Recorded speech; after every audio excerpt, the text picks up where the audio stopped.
डर एक एहसास में आपका स्वागत है। इस चैनल पर आपको सुनने को मिलती हैं डरावनी और सच्ची भूतिया घटनाएं। तो अगर आपको ऐसी ही वीडियोस देखना पसंद है तो हमारे इस चैनल को सब्सक्राइब ज़रूर करें। तो अब बढ़ते हैं हमारी आज की कहानी की ओर। नमस्कार दोस्तों, मेरा नाम अशोक है और मैं दिल्ली में रहता हूँ। ये बात कई साल पहले की होगी। तब मैं अपने दिन में घटी हर घटना को डायरी में लिखा करता था। मैं हर दिन जो भी होता उसे डायरी में लिखता। कॉलेज में मेरे साथ जो भी होता मैं डायरी को निकालता और उसमें लिखना शुरू कर देता। ये मेरी आदत बन गई थी और वो डायरी हमेशा मेरे साथ रहती। जब भी कुछ बड़ा या अलग होता तो मैं डायरी में उसे नोट कर लेता। डायरी हमेशा मेरे साथ ही रहती, चाहे घर में कुछ हो या बाहर, हर चीज़ उसमें थी। मैं कई साल पुरानी कई डायरी को देखकर पुरानी यादें ताज़ा कर लेता। यही मेरी आदत बन गई थी। मैं दिन में घटी हर चीज़ को एक याद बनाना चाहता था। मैं ये जानना चाहता था कि पीछे मैं क्या कर चुका हूँ। आखिर कई साल पहले मैं कैसा था, अब क्या हो गया हूँ। मैं यही पूरी ज़िंदगी करना चाहता था। मैं डायरी में हर पल को समेटना चाहता था। मैं पुरानी दिल्ली में एक बड़ी बिल्डिंग में रहता था और मेरे साथ मेरे मम्मी पापा रहते थे। मेरे पापा एक सरकारी जॉब करते थे और मेरी मम्मी एक प्राइवेट जॉब करते थे। वो हमेशा बाहर ही रहते। यही कारण था कि मैं घर से ज़्यादातर बाहर ही रहता, क्योंकि घर में मुझे अकेलापन लगता। हमारी बिल्डिंग के कई फ्लैट खाली थे, इसलिए बिल्डिंग भी मुझे खाली ही लगती। मैं बाहर घूमता रहता और अपना एंजॉय पूरा करता। यहाँ पर मेरे ज़्यादा दोस्त नहीं थे। यही कारण था कि मैं ज़्यादातर अकेला ही रहता। मेरी एक दोस्त नताशा थी और वो भी मेरे साथ मेरे घर नहीं आती और मैं भी उसके घर नहीं जाता। हम कॉलेज में काफ़ी टाइम एक साथ रहते और कॉलेज ख़त्म होते ही वो अपने घर में चली जाती और तब मैं अकेला हो जाता। ऐसा ही मेरे साथ उस वक्त भी हुआ था। मुझे नहीं पता मुझे याद क्यों नहीं है, लेकिन आज मैं आपको 22 जुलाई की वो घटना बताने वाला हूँ जो मैंने डायरी में लिख रखी है। वो बात रात के 8 बजे की होगी।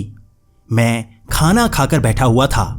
पिताजी शहर से बाहर गए हुए थे और मम्मी की नाइट ड्यूटी थी। आज पूरी रात मैं अकेला ही होने वाला था। 8 बजे मैं खाना खाने बैठा और 9 बजे तक नीचे मैं कई चीज़ें खाता रहा।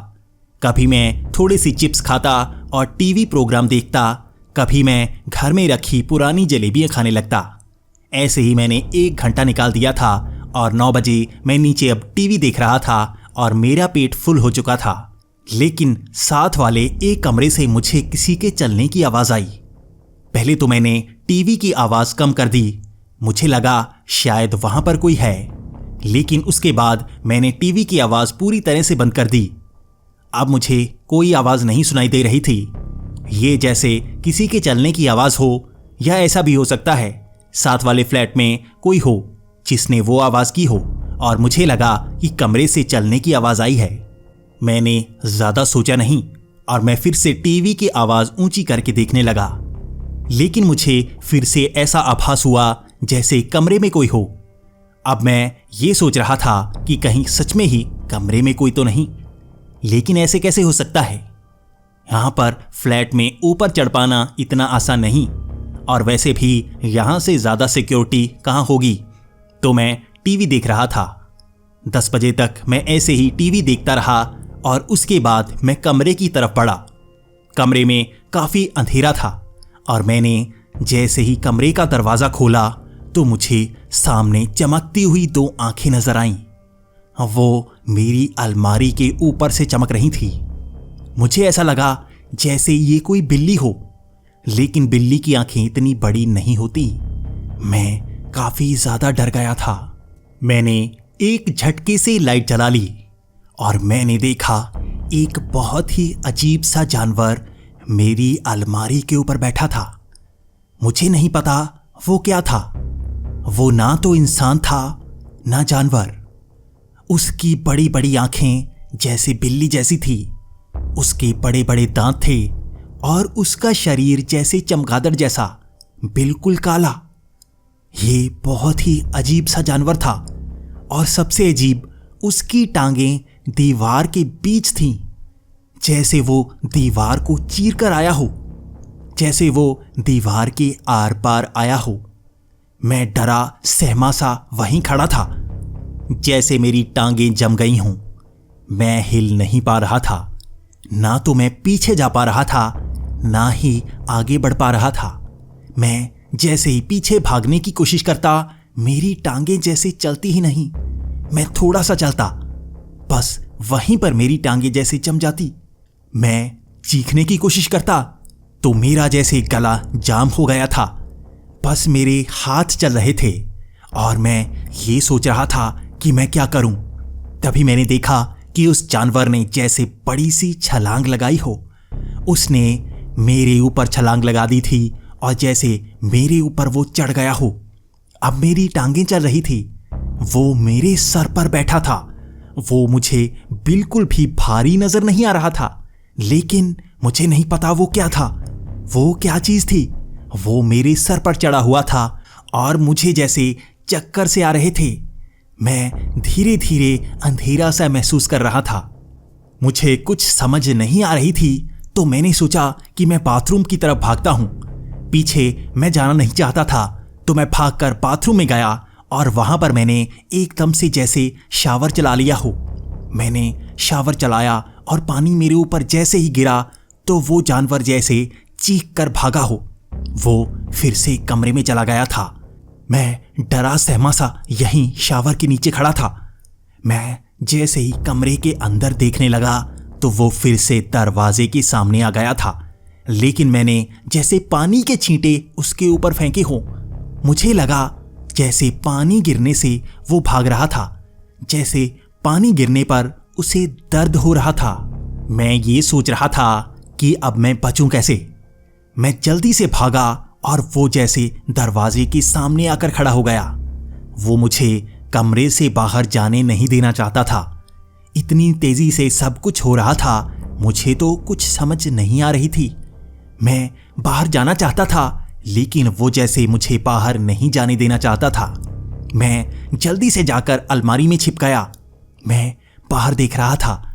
मैं सोच रहा था क्या करूं, लेकिन आदत से मजबूर मैं उस अलमारी में अपनी वो डायरी ढूंढने लगा। वो ऊपर ही रखी थी और उसके साथ ही पेन चिपकाया गया था। मैंने जैसे ही उसे खोला तो अलमारी के ऊपर लगी वो लाइट मैंने जला ली।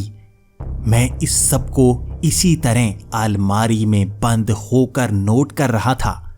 मैंने जैसे ही इस सब को नोट कर लिया, मैंने अलमारी खोली। मुझे नहीं पता उसके बाद मेरे साथ क्या हुआ। क्या ये सच में मेरे साथ हुआ था?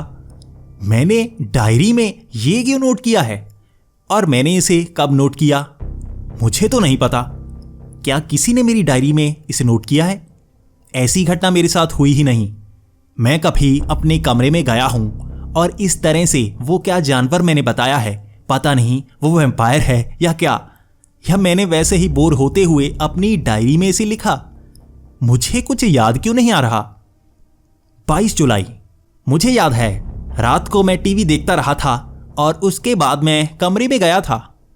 हाँ, मुझे याद है मैं कमरे में गया था और जैसे ही मैं कमरे के अंदर गया था, शायद मैं जैसे चौंक सा गया था, क्योंकि मैं जैसे भूल गया था कि मैं यहां पर क्या करने आया था। मैं सोने तो नहीं आया था, मैं क्या करने आया था, शायद मैं तब चौंका हुआ था। लेकिन उस दिन डायरी में मैंने ऐसे क्यों लिखा? मैंने इंटरनेट पर बहुत सर्च की, मुझे इसका जवाब नहीं मिला, लेकिन कई वेबसाइट पर इसका जवाब दिया गया था। कहते हैं वैम्पायर्स हमारे आसपास ही रहते हैं और जब वो हम पर हमला करते हैं और हमारा खून चूसते हैं, हमें कुछ याद नहीं रहता।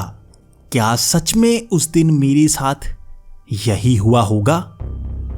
क्या आपके साथ भी ऐसा होता है कि आप कमरे में जाते हैं और आपको ऐसा लगता है कि आप यहां पर क्या करने आए थे? आप वहीं पर बहुत समय खड़े रहते हैं।